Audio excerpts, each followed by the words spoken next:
So, hello everyone, welcome to Bass Impact podcast and videocast. Right now we're doing the Suburban Bass Chronicles, the Suburban Bass record label. We're speaking to influential people from bass music that have made an impact, contributed widely, and some of the Suburban Bass artists are certainly included in that. Today we're speaking to Aston Harvey, one half of DJ Rap and Aston, and many other things which we're going to get into and find out what he's done since the sub bass days, before the sub bass days, and what he's into now. Aston, welcome. Hi, how you doing? I'm great. It's great to see you. It's been a little while. I saw you out in LA last time you was over. We caught up, was it last October or was it before? I keep on going to LA quite a bit, but haven't been there yesterday, obviously. I always try and catch you when you're here. I'm missing it. Yeah. I need my LA fix soon. Yeah. And I was living in an area where you're a Spurs supporter. I'm West Ham. That's right. Oh, yeah, and you sent me. You said, "Oh, there's a great English pub. Go to this English pub to watch the game, Dan." And I'm like, "Great, that's in my neighbourhood." And I walk in, there's Spurs shirts all over the wall. And I'm like, he's done me up there. He's done me up. Unfortunately, I don't think there is a West Ham club. Is there a West Ham club? Yeah, we got a supporters club and pubs that we use, but you got saved in the end. You did all right in the end. Yeah, we scraped through this season. That's enough football talk. Let's talk music. The sub bass fans will know you from Rap and Aston releases that you did with us. There's so much more I want to talk to you about because some of your stuff was an influence on me before I'd even started sub bass. I'm thinking Blaps Posse and stuff like that, so we can talk about that. But the Rap and Aston stuff, and at the same time, I think you also partnered with Rap on Engineers Without Fears. I met Rap. We used to go to the same record shop, which was City Sounds, that was in Holborn. Not there anymore. Like Holborn's all completely Holborn in London, if anyone doesn't know. And there used to be this great record shop there called City Sounds. Lots of early, well-known DJs they are now. You know, and even back in the day, used to go there and hang out. More like people that lived in central London. Obviously, your shop was more east. Anyone that lived in Essex, so. But people that live more like central London or north, just more central, either north, south, east or west. And it was a kind of like a melting pot and meeting up area for lots of DJs and producers. And I met Sharisa, by going to shop, and she just wanted to really work with me. So, I mean, at the time I was programming for these Congo Natty now, but I was doing my Blaps Posse stuff, which Sorry, you was an engineer at Noisegate Studios, right? Which was like double so trouble and... Yeah, so basically how my musical career started off, I was, friends of mine used to come over to my house, I had my decks, and we used to kind of emulate what we were listening to, our rap heroes, and I used to have my two decks, as I said, and I used to cut like the breaks, those Ultimate Breaks and Beats albums. And a few of them those guys used to come over to my house. I used to do the scratch the beats, and we used to record it onto cassette. And I suggested and said, let's go and do this properly in a studio. But I didn't know what I was talking about because it wasn't like nowadays. It's so easy access for everyone. Anyway, a friend of mine found a studio which turned out to be Noisegate to do DJ mix lessons, and I just went there just to see what was going on. And it turned out, basically, it was a studio in a house. And they had facilities to do exactly what we wanted to do. It didn't feel like I was in a big studio. It felt very intimate, very relaxed, and blah, blah, blah. So I said to my friends, right, I found a studio, let's go there. So we started doing demos and tracks. And one of the guys went on to this British rap group called The Brotherhood. And one of the other guys is Trevor Jackson, who's done various things. He went under the name of Underdog and does Playgroup and bit of a mover and groover in the scene. Yeah, so I was going there, and then I was going there, and then I started trying to do my own things. And as I said, it wasn't like there was internet or there was schools to go and learn how to use equipment or anything like that. And I thought, right, if I can, instead of going to this studio and say, oh, can you sample this for me? Can you do this for me? Can you loop these beats? I wanted to learn how to do it myself. So somehow I managed to get a job working. They offered me a job working at the studio. I think I knew Lee, who was in Double Trouble.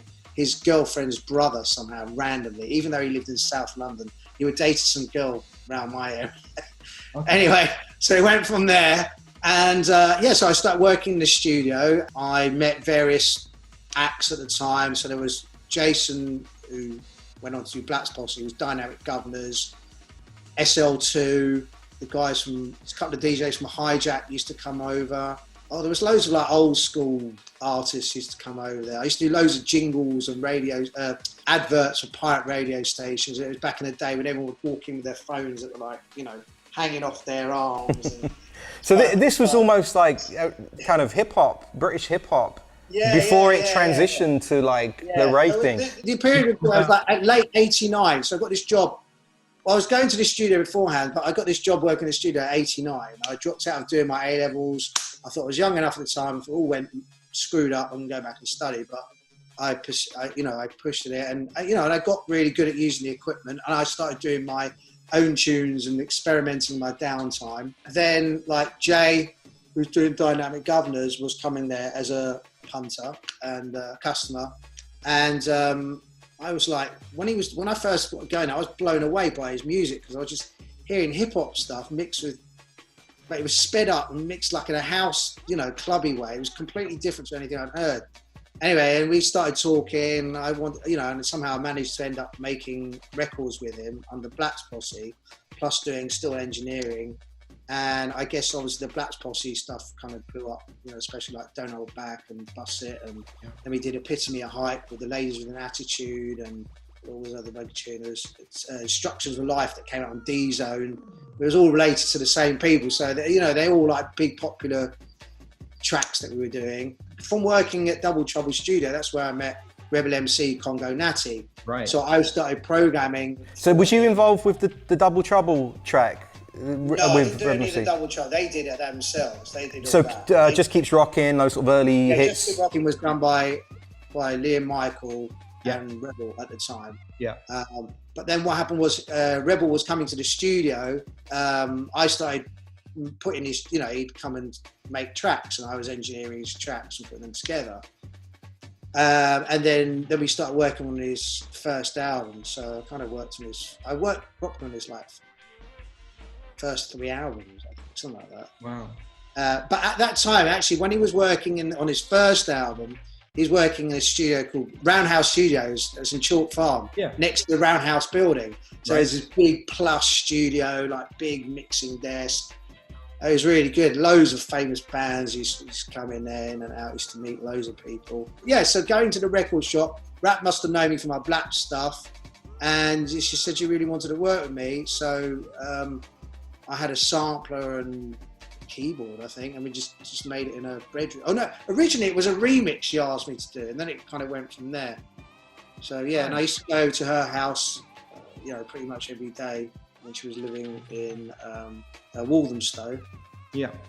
And that's how it all happened. So I did it. Yeah. So right. Okay. So the first Suburban Bass. First cut released on Suburban Bass was, I can't remember.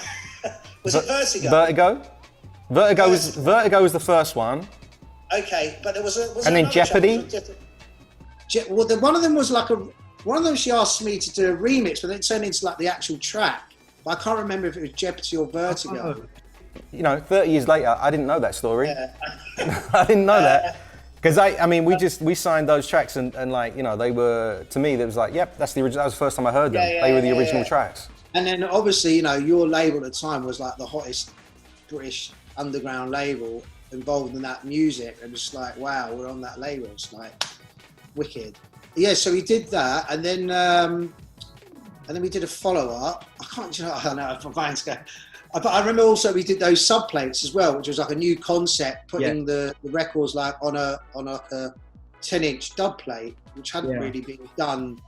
It was normally reserved for if it was a dub plate, but you called it sub plate, and it was actually available to buy. Cut it as a 10-inch. And again, it was kind of, I think the tracks we did on there were like maybe a bit darker, and I know they were really popular, so and as a concept as well, it was a really popular concept for you. Yeah, we did really well with those, and they're very collectible now. I mean, you see people sort of trading them, and they're on Discogs and that. Actually, and I must say, the one thing that a lot of people loved about the label was the artwork. It was just the maddest artwork. Yeah.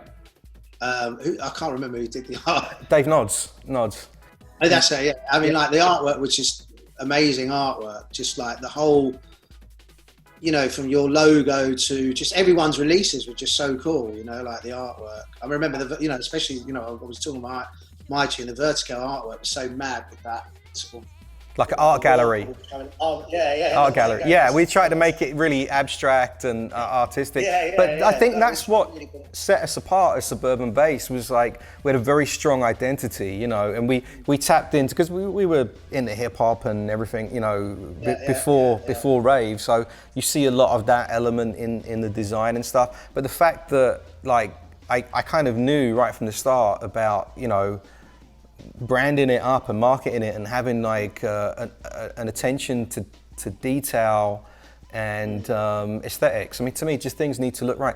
We're releasing re-releasing some of the merch now, because there's been so many crappy bootlegs out there, and it's like, well, let's spend a little bit more and make sure the quality's right. Let's make sure the quality's as good as they were back then. People have still got their t-shirts and all those designs you're talking about. They've still got them now, 30 years later. I don't know where it went. I'll get you another one. I'll say, send me your address. Like all the artists on the label, like we all had like a common interest of the music, because of that kind of age, whether we're like a little bit older or a little bit younger, everyone was in that same, we grew up on a diet of hip hop. We liked the new sound of house and the European techno-y, so it was like a mad mishmash of everything. Yeah, I mean, for me, your releases were quite influential, because I was aware of like Jason's Dynamic Governor stuff and Blaps Posse, which is you and Jason, before I started Suburban Bass, and that was like the first inkling to me. This was hip hop but faster, and I'm like, so breakbeat. Because I was through and through a hip hop kid, and like I was collecting like funk breaks and stuff like that. And for me, when I realized that element could be rave, that's when I started developing the releases for Suburban Bass. So that was an influence on me. Your records was definitely an influence on me. That kind of hip hop, pre-hip house, I guess, kind of sound. Yeah. Funny enough, it might have been down. I was thinking. Might have been down to the technology that was available, because in the studio I was using, it was pre the 900. I think the first Akai was like a 900 or 9. I think it was a 900, 950. Yeah. And then before that you had an MPC 60, but I'd never used an MPC 60. But basically in total you can have 8 seconds of one sample, or you can have 8 1-second sample. You know what I mean? It was like that. So to get your beat in, you'd have to put it. I mean, oh yeah, actually it sounds alright at like 45. It's just like. And then I can't remember. Like, I'm sure we used to have to lay the beats onto a tape and then manually press the beats so it'd loop on top of the other thing. Yeah. But when we made like on the Blaps thing, when we made like Don't Hold Back and Bust It, we'd run out of. There was only like I think it was 8-track tape. So back then you record onto tape and then you record onto another tape to get your master. Yep. I think what happened was you ran out of tapes. You have your vocals and your beats and your whatever. So I think we did the scratching live onto the mix there. We actually do the live. Oh, wow. So yeah, so it's just like, if you get the mistake, it's just like, ball ache. Or you have to edit it. So back then, obviously, it was like, get your tape out and just edit the whole... I mean, we've said it before. It's the limitation of that equipment that led to this creativity, and it gave birth to this scene, didn't it? Really, like these sounds that we had to try and get out of this very limited equipment and this technology. That's it. And even like early sequences were different, because I remember like the first sequence I used was it was called Steinberg Pro 24. Mm-hmm. I think for some reason or other, from what I remember, we used to have to you'd put the beat down for 5, 6 minutes, however long. So you just loop it. And again, like the bass, so there would be no nowadays you have arrangements, you have your bit here and your bit there, and so there you'd have to have the mixing desk. So you have the mutes on the mixing desk, and you're going 1, 2, 3, like counting your beats and bars. So you'd get the mutes in and out, and sometimes you get a mistake. But sometimes those mistakes worked as well, you know. Yeah, yeah. It's mad how much our music actually pushed the technology. You know, and it made maybe the manufacturers and the software improved because of, like, you know, what people like you were using it for. You know. Totally. I mean, like, you know, I think when the 950 came along, you could do obviously the classic time stretch noise that was probably never even designed to do that. Someone freakily found, oh, what's this? Oh, that sounds mad. Yeah. Probably, you know, something like that. And then, you know, using like even the sine bass out of the samplers that everyone used to use for the sub bass. I don't know. It's like the filters, things like that. You know, program your filters and, you know. So yes, you're right. I think as us dance producers were kind of pushing the boundaries of the machinery, these, you know, whoever making the music, the machines were helping us in a way as well, you know. Yeah, absolutely. Yeah, we kind of pushed the agenda. I mean, I think it's really interesting. There's probably a lot of maybe the sub bass fans that maybe haven't connected the dots to how influential some of your stuff's been. I mean, producing Rebel MC's albums, engineering those albums, the Rap and Aston stuff, the Engineers Without Fear stuff. I don't know if people actually know that you're behind all of those. Black's Posse was an early influence for me. And then Freestylers. I mean, what a huge artist brand that's been for you, and totally blew up crossover stuff. That kind of took me to the next level. Obviously, that kind of you know, that helped kind of push my career. But obviously, there was lots of getting there. You know, trying to get there. When I first started making music, I was really obviously into the whole hip hop. You know, the whole like rave sound, I guess, you know, breakbeat sound. After working in rap, I kind of started doing some house music because I was really into like my sort of early 90s house, and that kind of went up till about 96, 97. And what was that artist's name? I managed to remix loads of like R&B artists into house, and I was going under the name Uno Cleo. A friend of mine, Gareth, and another guy, Paul Woods, who used to work at City Sounds as well, but Paul left and I was just working with Gareth. I was doing these big, I even did a Michael Jackson remix. I don't even know if it got released. Wow. I did like funny enough, I did this Mary J. Blige Reminisce, and it went in the charts here because of our remix. And then we started getting loads of mixes, I think, because of that. And then I was doing this project called Soul Brothers with my friend Andrew. And then we signed a track to this label called Fresh Records, who were like, around about 96, 90, were like the you know, really cool. They had loads of big underground hits. Yep. And Matt, who's my partner in Freestyles, did that track You Sure Do. It's still a massive sort of handbag house tune today. You know, that record transported him to a completely, you know, next level, and the label too. So they became a very successful label. And so I was putting these tracks out of Soul Brothers and on that label, and then Matt, because Matt knew my music from, he was interested in my Black stuff and the previous, not so much my Soul Brothers stuff. He said, oh, you know, let's try and, I've got this idea to do a tune. Kind of made this tune, sampled a bit here and put it together and put a white label out. Actually, I think we did 3 tracks, and then that became popular, and a lot of successful producers, they make one tune and then it goes on to others, but you never know what's gonna, you know, there's always tracks you'll make like, yeah, this is the best thing ever, and it just goes shoop. Yeah. and then you'll make a tune that you think, oh, you know. Funny enough, you mentioned it earlier, I don't know if I should say this, but like when I finished that track, Spiritual Aura, I didn't like it. So I really didn't like it. Really? That's really popular. Like the sample get raw. It just went get raw. Yeah, it's really weird. I don't know. I just didn't like, and she just wanted to keep the get raw, and I said, oh, I don't like that. And at the time, we weren't getting on so well, and it kind of was just an amalgamation. That I just like, yeah. But it went on, and it's mad because that track just became such a massive, influential foundation record, way beyond that I could, you know, anyone that loves old school music, and I tell them I did that, or they knew they did, they go, oh my God, you don't understand. Spiritual Law was like, you know, the tune, and, you know. Isn't that funny? And it's never the ones that you predict, you know? Yeah, I know, yeah, it's mad. It's mad. But when I started doing freestyle, so as I said, it's like, you know, I made a couple of tunes. It was more like b-boy electro tunes, but done, you know, like now. And then we did a couple of tunes. And the track that changed for us was when we did a track b-boy stance with Tenafly, you know, got in the radio and you know, the charts, and did Top the Pops and stuff like that.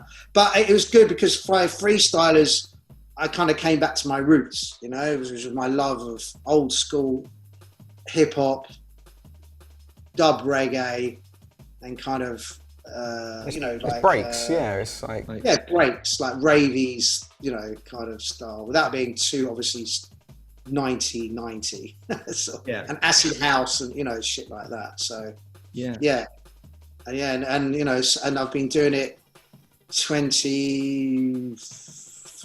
years now. It's freestyle. It's still going strong.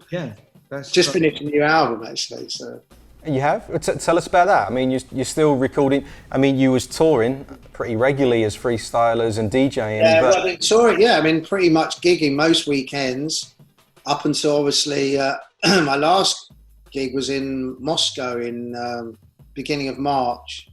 And I had a load of gigs this summer, but obviously everything's cancelled. I've got no idea when the next show will be. Right. Done a couple of streams. We did a couple of, I've done a couple of DJ ones. I'm doing one actually this weekend with Crafty Cuts. But funnily enough, we did, for people that know, we actually have a full live band. Again, when I started doing freestylers, it was quite rare for a dance act to have a full live band. Yeah. So, and it was that again took us to a kind of level that I don't think just DJing would have. And I mean, we've kept at it, and you know, we do shows every now and again. Anyway, I did a track with Jay a couple of years ago, and I've kind of rejigged it for our Freestylers albums. I'm going to have a Freestylers featuring Black's Posse tune, which is cool. And also, I've done another track with Jay under his Mad Dr. X name, which is like a kind of down-tempo, sort of scratchy stoner tune. He did a track for, it was used as like a skit, but it was really popular, called Puffin' the Herb. And it was on Human Traffic. He was using Human Traffic. Yeah. And so we kind of developed the track, originally it was just a beat and just Puffin' the Herb. And anyway, we've kind of made it into a proper tune now, and that's going on the album. There's a lot of like weed references on that track.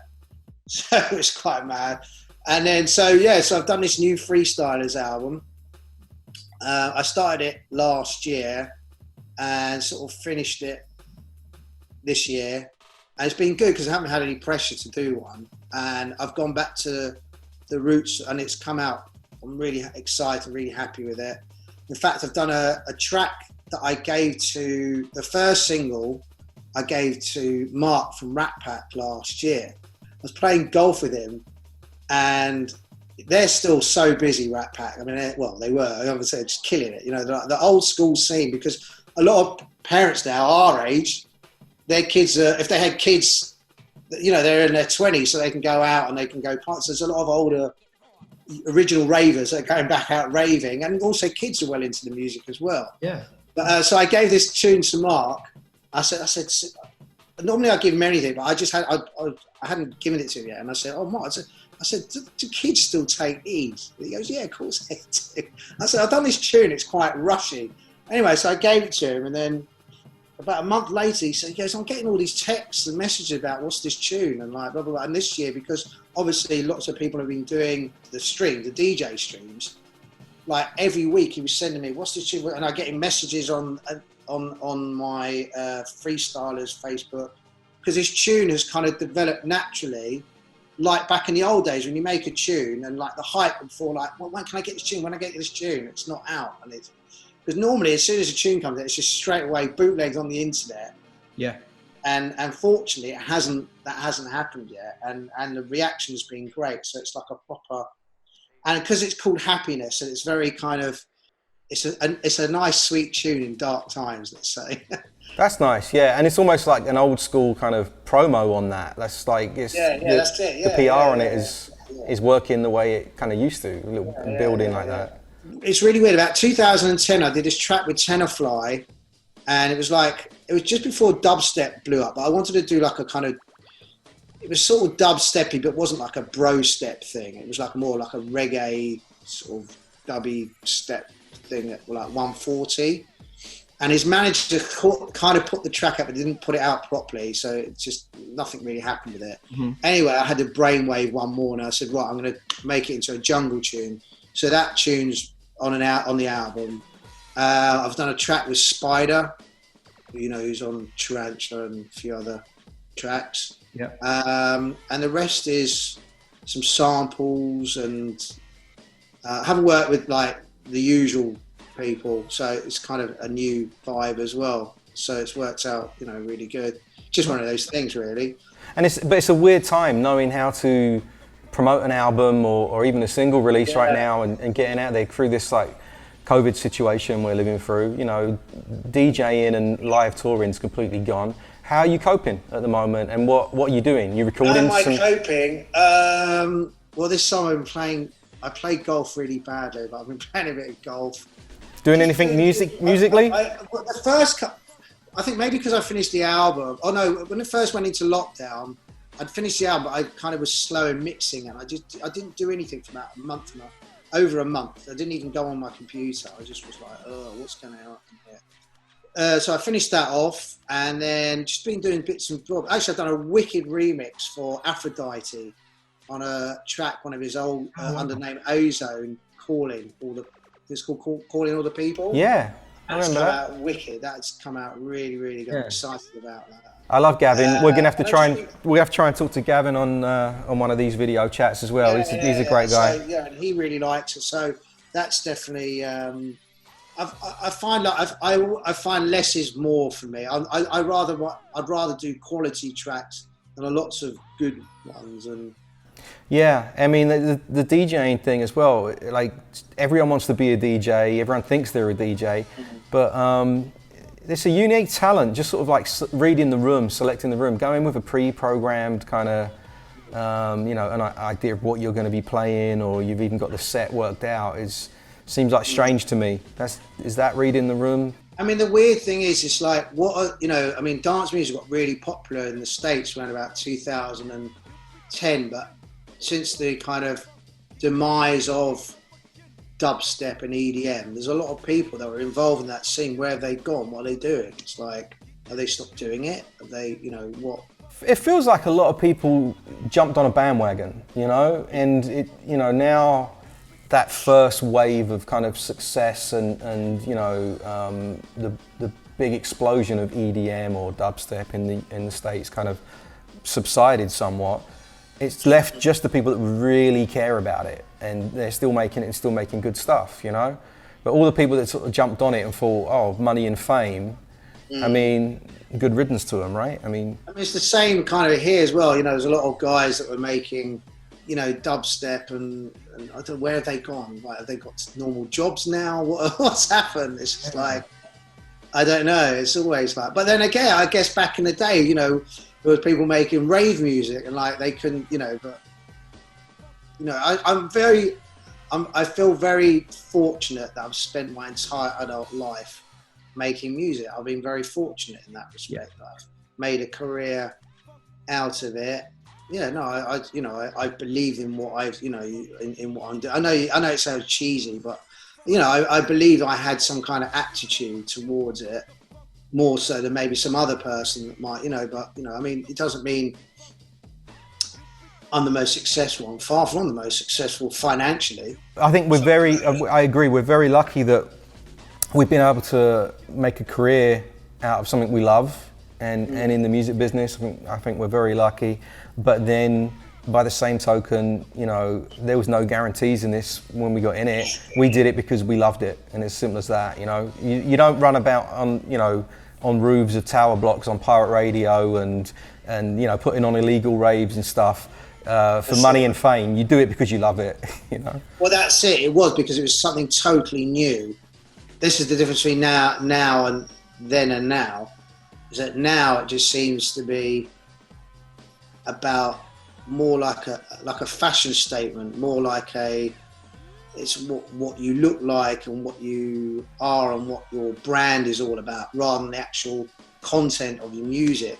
So it's like your music is completely second, and everything else is for, you know, like your Instagram, how good you are at posing, and how many videos and how many likes you get on a thing. That's what it's all about. It's not about the actual music. Whereas in our days, it was all about the music. It was totally done from the love and the desire and passion for it.